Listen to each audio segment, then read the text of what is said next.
नमस्कार मंडळी तुमचं पुन्हा एकदा एका नव्या व्हिडिओमध्ये सहर्ष स्वागत आहे। मंडळी, मनसे अध्यक्ष राज ठाकरे काल रायगड दौऱ्यावरती होते। या दौऱ्यावरती असताना त्यांचा जो गाड्यांचा ताफा होता हा मुंबई गोवा या महामार्गावरून जात होता। जात असताना त्यांनी या महामार्गाची पूर्णपणे पाहणी केली, बारीक निरीक्षण देखील केले। तत्पूर्वी त्यांनी माध्यमांशी संवाद देखील साधला आणि संवाद साधताना त्यांनी राज्य सरकारवरती, केंद्र सरकारवरती चांगलीच टीका केली। मुंबई गोवा हा जो महामार्ग आहे याचे काम ठप्प का असा सवाल देखील उपस्थित केला। तसेच कोकण या भागातील जे काही प्रश्न आहेत या प्रश्नावर देखील त्यांनी सरकारला चांगला जाब विचारला। नेमके राज ठाकरे काय म्हणाले ही संपूर्ण माहिती आपण या व्हिडिओमध्ये जाणून घेणार आहोत, त्यामुळे ही व्हिडिओ शेवटपर्यंत बघा। राज ठाकरे संवाद साधत असताना असे म्हणाले की जे काही कोकणामध्ये प्रकल्प आहेत या प्रकल्पाचा स्थानिक लोकांना किती फायदा झाला, तसेच कोकणातील किती मुला मुलींना नोकऱ्या लागल्या असा सवाल देखील त्यांनी उपस्थित केला।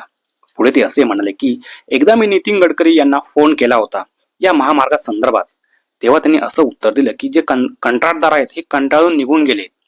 आता नितीन गडकरी हे रस्ते वाहतूक मंत्री आहेत, कंत्राटदार कंटाळून निघून गेलेत, याला आता जबाबदार कोण हा सर्वात मोठा सवाल इथे उपस्थित होतो असं देखील ते म्हणाले। मात्र या ज्या ठिकाणी ही जी सर्व काही पद्धत चालली कामाची, ही आमच्या जमिनी कशा पद्धतीने विकल्या जातील आणि त्यातून आम्हाला किती टक्केवारी मिळेल असे व्यवहार चालू आहेत। हे माझं राज्य आहे, मी माझ्या राज्यात मनापासून काम करेल असं अजिबात चालू नाहीयेत असं देखील राज ठाकरे म्हणाले।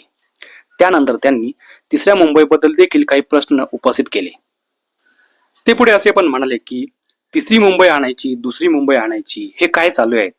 सर्व महाराष्ट्र बघतोय तिसरी मुंबई आता जे येणार आहे, नेमकं तुम्हाला त्यामध्ये काय आणायचं आहे? सध्या राज्यातील जो शेतकरी वर्ग आहे हा शेतकरी वर्ग तरी तुमची तिसरी मुंबई बघणार का असा सवाल देखील त्यांनी उपस्थित केला। राज्यातील जे काही तरुण मुलं मुली आहेत हे पण यांना तुम्ही विचाराल का की तिसरी मुंबई आणायची का नाही आणायची? तुम्ही जे काही आहेत, पुण्याची तुम्ही वाट लावली आहेत, बाकी काही गोष्टींची तुम्ही वाट लावली आहेत, अशा अनेक प्रश्नांवर राज ठाकरे यांनी सरकारला घेरलं। तर या सर्व बाबतीत तुमचं मत काय आहे नक्की आम्हाला कमेंटच्या माध्यमातून सांगा। व्हिडिओ आवडले असेल तर लाईक आणि शेअर करायला पण अजिबात विसरू नका मंडळी। धन्यवाद, भेटूया पुढच्या व्हिडिओमध्ये।